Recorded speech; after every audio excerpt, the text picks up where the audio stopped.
ল তোৰ ভাগৰ মাটিৰ কাগজ ঘৰখনৰ এই অৱস্থাত ছোৱালী বিয়া পাতি আনিছ তোৰটোতো লাজ নাই নাই তাতোতকৈ লাজ নাই এই ছোৱালীজনী কি ভাবি তোলৈ বিয়া হৈ আহিলে পাৰিবি তই খুৱাব দেউতা এইক মই খুৱাব নালাগে নহয় এই আমাৰ দুইটাকে খুৱাব পাৰিব আগতে পাই আছিলে নিযুত মইনা বিয়া হোৱাৰ পিছত পাব অৰুণোদয় আকৌ লাখপতি বাইদেউ আঁচনি আৰু লগত আহোঁতে স্কুটিখন লৈ আহিছে মামাই দিয়া বাহিৰতে আছে বৰ ভাল ছোৱালীজনী আনিলি দেই লগৰকেইজনক কৈ দিওঁ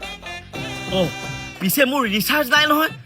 আৰু ৰিচাৰ্জ কৰাবলৈ 2-3 টকামান কমেই আছে হেই মোৰ ফোনটো আপোনাৰ লগতে আছে দেউতাক জেজি এপৰ পৰা ৰিচাৰ্জ এটা কৰি দিয়কচোন